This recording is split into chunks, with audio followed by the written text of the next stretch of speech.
नमस्कार,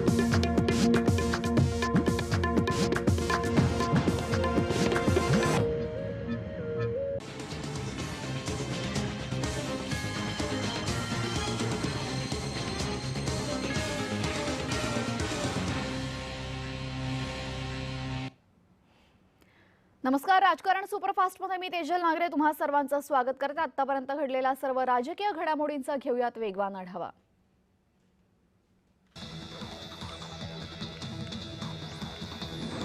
पुणे जिल्ह्यातील इंदापूरमध्ये ओबीसी आरक्षण बचाव एल्गार सभेचं आयोजन करण्यात आलं होतं। यावेळेस छगन भुजबळ यांनी मनोज जरांगेंवर जोरदार हल्ला केला। आमचा मराठा आरक्षणाला विरोध नाही, मात्र दादागिरी कराल तर दादागिरीनेच उत्तर देऊ असा थेट इशारा भुजबळांनी दिलेला आहे।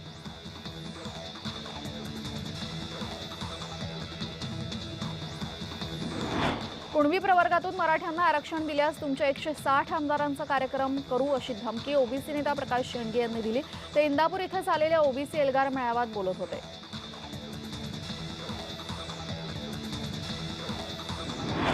राज्याचे उपमुख्यमंत्री देवेंद्र फडणवीस बुलढाणा जिल्ह्याच्या दौऱ्यावर आहेत। तत्पूर्वी त्यांनी बुलढाणा जिल्ह्यातील संतनगरी म्हणून ओळख असलेल्या संत गजानन महाराजांच्या मंदिरात जाऊन गजानन महाराजांचं दर्शन घेतलं।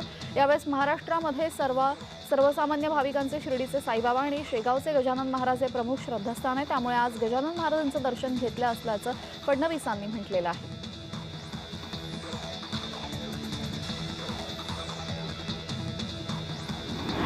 राज्यासह देशात 6 डिसेंबरपासून अचंबित करणाऱ्या घटना समोर आलेल्या आहेत। झारखंडमध्ये शाहू बंधू यांच्याकडे 300 कोटींची बेनामी संपत्ती सापडली। हे काँग्रेसचे खासदार असून मद्यांचा व्यवसाय त्यांचा आहे। यासाठी नोटबंदीला काँग्रेसचा विरोध होता का असा प्रश्न आशिष शेलार यांनी उपस्थित केलेला आहे।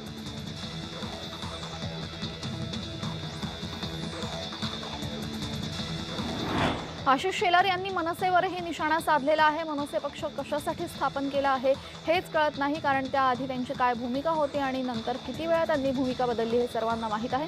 कधी मोदी विरोध तर कधी मोदी समर्थन हा त्यांचा वैचारिक गोंधळ आहे। त्यांनी आपली भूमिका स्पष्ट करून घ्यावी असा सल्लाही यावेळी शेलारांनी मनसेला दिलेला आहे।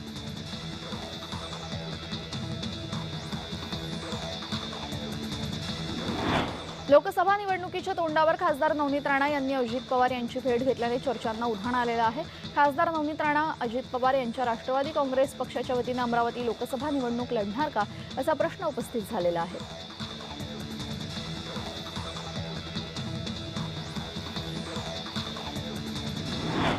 कुणबी मराठा नोंदी असून देखील काही अधिकारी ते दाखवत नाहीयेत। अशा अधिकाऱ्यांना कामावरून कमी केलं पाहिजे अशी मागणी मनोज जरांगे पाटील यांनी केलेली आहे। मराठवाड्यात कुणबी नोंदी कमी मिळालेल्या आहेत, यामागे काही अधिकाऱ्यांचा हात आहे। मराठा द्वेष करून काही अधिकारी कुणबी नोंदी निरंक असल्याचा अहवाल शासनाकडे देत असल्याची शंका मनोज जरांगे यांनी व्यक्त केलेली आहे।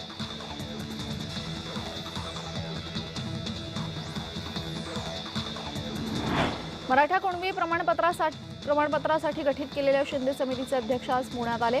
निवृत्त न्यायमूर्ती संदीप शिंदे यांनी पुणे जिल्ह्याचा आढावा घेतला। त्यानंतर पुणे जिल्ह्यातील अधिकाऱ्यांची महत्त्वपूर्ण बैठक झाली।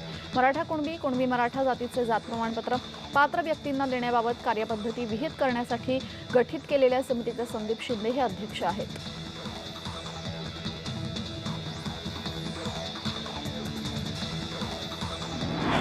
अंबड तालुक्यातील वडीगोद्री गावामध्ये ओबीसी आरक्षण बचावासाठी साखळी उपोषण सुरू असून साखळी उपोषणाचा 5वा दिवस रामगव्हाण येथील ओबीसी बांधवे मोठ्या संख्येने वडीगोद्री अंतरवाली सराटी रोडवर दत्त मंदिर इथे उपोषणास बसले। दोदावाडच्या ओबीसींना दोदडगाव, शहापूर, वडीगोद्री अशी रॅली काढत या उपोषणाला पाठिंबा दिलेला आहे।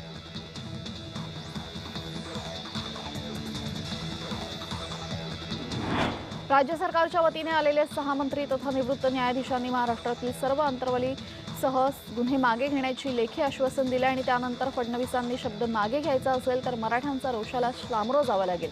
फडणवीस यावरच जर ठाम असून गुन्हे मागे घेणार नसतील तर 24 तारखेनंतर मराठा समाज काय आहे ते दाखवू असा इशारा यावेळेस मनोज जरांगे यांनी सरकारला दिलेला आहे।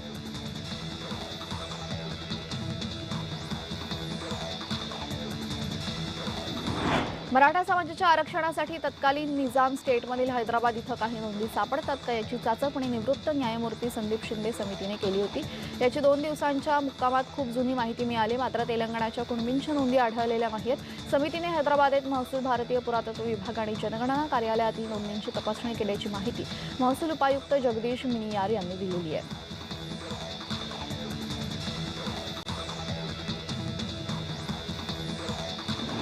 आमदार अपात्रतेची आजची सुनावणी संपलेली आहे। सोमवारी नियमित सुनावणी सुरू होणार आहे। राहुल शेवाळे यांनी शनिवारी रात्री उलट तपासणी झाली, मात्र त्यांची साक्ष पूर्ण होऊ शकलेली नाहीये।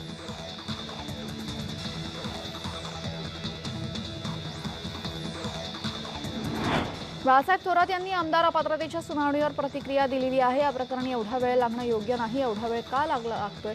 सर्वसामान्यांना पण समजते की हे सगळं जाणून बुजून केलं जाते आणि वेळ वाया घालवला जातोय। हा सगळा वेळ ठरवून वाया घालवला जात असल्याची टीका बाळासाहेब थोरात यांनी केलेली आहे।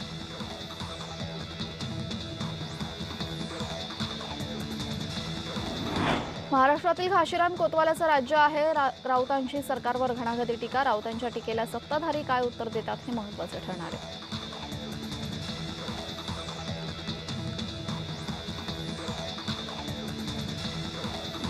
शिंदेंनी त्यांच्या मंत्र्यांची सफाई करावी, मात्र शिंदे हे करतील की नाही माहीत नाही, कारण शिंदेंची मानसिकता ठाण्याच्या नगरसेवकासारखी आहे। राऊतांचा मुख्यमंत्र्यांना टोला।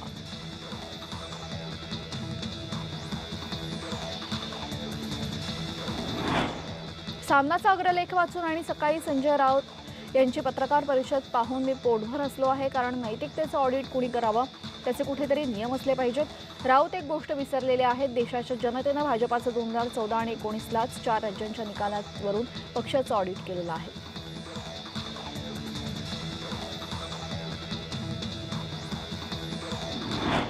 ज्यांचा स्वतःचा राजकीय लवजिहाद झालेला असेल ते त्यांच्या भाषेत हिंदुत्वाचं ऑडिट करू शकत नाही। संजय राऊतला सांगेन की तुझ्या कुटुंबात तुझं काय स्थान आहे, त्याचं ऑडिट केलेलं आहे का, अशी टीका यावेळेस नितेश राणे यांनी केलेली आहे।